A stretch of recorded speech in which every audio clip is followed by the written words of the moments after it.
Selama ada khilaf, maka boleh kita ikuti. Salah besar. Bukan begitu caranya yang benar.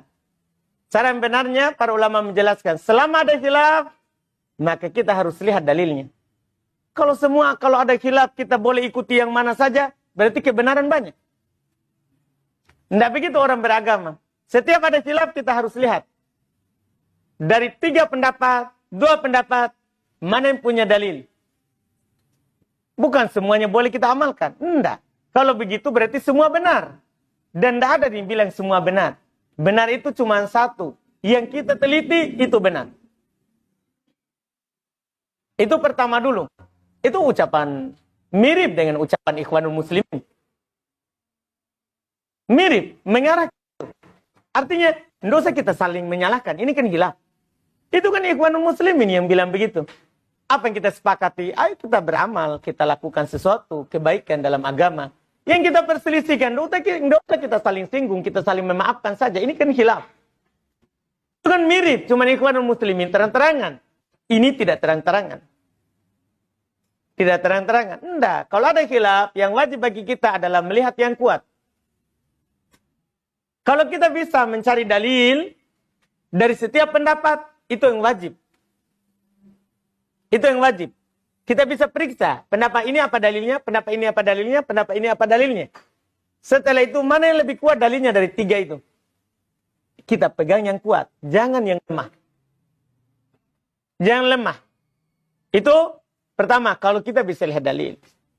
Bagi kita orang awam, tidak tahu bahasa Arab, tidak bisa juga meneliti dalil.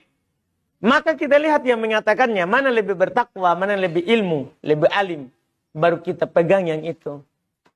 Mana yang memang orang yang selalu tajarrud lil haq. Memang murni. Kalau dia sampai sesuatu memang selalu untuk al-haq. Tidak ada karena lembek sana, lembek situ. Bukan. Karena memang dia berpendapat dengan dalil. Bukan karena mujamalah. Bertampil manis muka di hadapan orang. Bukan. Memang dia bilang kan ada dalilnya. Nah, sebagai orang awam, kita ikut yang seperti itu walaupun kita tidak tahu dalilnya, kita tidak bisa meneliti, tidak apa-apa. Karena boleh kita bertaklid dalam keadaan seperti itu. Dalam keadaan kita tidak bisa cari tahu. Boleh kita bertaklid. Dan itu bukan taklid buta namanya. Karena taklid buta itu adalah ittiba'u qaul man laisa qaulu hujjah bila hujjah. Taklid yang tercela itu mengikuti ucapan orang yang orang ini ucapannya bukan hujah tapi tanpa hujah pula. Kita ikuti taklid ucapan orang yang ucapan ini tidak ada dalilnya. Adapun kita ikuti ucapan orang kan dia punya dalil, itu bukan taklid tapi ikut dalil lewat orang itu. Harus pahami makna taklid karena kadang ada orang sembarang bilang kamu taklid, kamu taklid. Tidak. Taklid itu kalau kita ikut tanpa dalil. Kalau kita ikut seorang fulan, ulama fulan, misalnya, anak ikut pendapat saya Ustaz Dzulqarnain. Kenapa? Karena saya pernah dengar, sampaikan dalilnya. Maka ini bukan taklid, tapi saya ikut dalil yang belum sampaikan. Ikut dalil yang belum sampaikan. Yang taklid itu ada kiai, Andre guru tak sampaikan sesuatu, kita tidak tahu dalilnya. Pokoknya Andre guruku. Ini baru taklid. Ini baru taklid. Iya. Jadi hati-hati bilang taklid. Terkait dengan apa yang kita tanyakan itu pernyataan bahaya. Itu membuat penyamaran yang benar terhadap ikhwan. Jadi sehingga banyak ikhwan dibawa. Kamu keras mentong. Ini kan berselisih. Enggak, bukan keras. Kita wajib pegang dengan apa yang kita tahu itu benar. Bukan keras. Wajib, kalau kita tahu ini yang benarnya, ini yang ada dalilnya, kita tidak boleh ragu. Nanti kita bisa berpindah, bisa berubah. Kalau ada orang yang bisa memegang lebih daripada yang kita dapatkan. Tidak apa-apa, tidak ada masalah. Imam Syafi'i punya qaul qadim, qaulul jadid. Imam Syafi'i ini belum punya pendapat lama, pendapat baru. Dan pendapat barulah yang dipakai. Yaitu saat beliau terakhir dari umurnya, ketika beliau sudah tinggal di Mesir. Itu contoh. Karena sebelumnya kan beliau di Madinah, Makkah, kemudian pindah ke Syam. Waktu itu kemudian terakhir beliau di Mesir. Itu disitulah beliau menyampaikan madhabnya. Dan itu adalah apa yang beliau katakan di situ adalah qaul jadid, ucapan baru.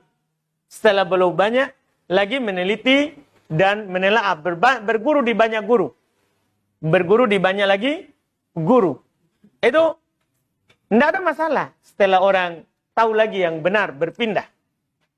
Berpindah. Iya. Adapun dari awal langsung ada khilaf. Silakan pilih yang mana. Oh, tidak cocok. Itu salah. Itu salah. Ditambah lagi apa yang kita sebutkan di awal. Bahwa tidak setiap khilaf itu dianggap. Betul. Tidak semua kalau ada perselisihan dianggap. Perselisihannya. Sekarang pertanyaan beliau. Kapan perselisihan itu tidak dianggap? Yaitu kalau dia menyelisihi, yang dia selisih malah dalil. Orang yang dia selisih punya dalil, dia tidak punya dalil. Maka penyelisihan dia ini tidak dianggap. Saya buktikan satu contoh. Satu contoh saja mudah-mudahan dipahami.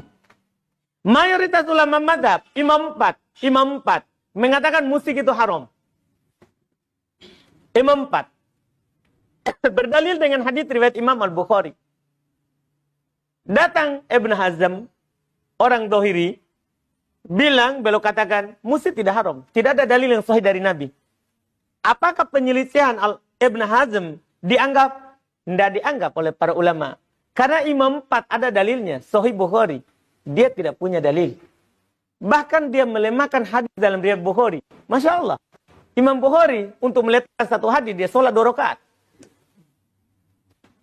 Begitu maksudnya. Dan sepakat kaum muslimin untuk menerima Sahih Bukhari. Dia kitab yang lebih sahih, yang paling sahih. Setelah Quran. Setelah Quran. Ini penyelisihan ini dianggap atau tidak? Tidak. Itulah perkataan tadi, Pak. Tidak ada setiap perselisihan dianggap. Kapan tidak dianggap? Kalau perselisihan tidak dibangun di atas dalil. Tapi kalau dia berselisih, dia berpendapat karena ada dalil yang dia tahu.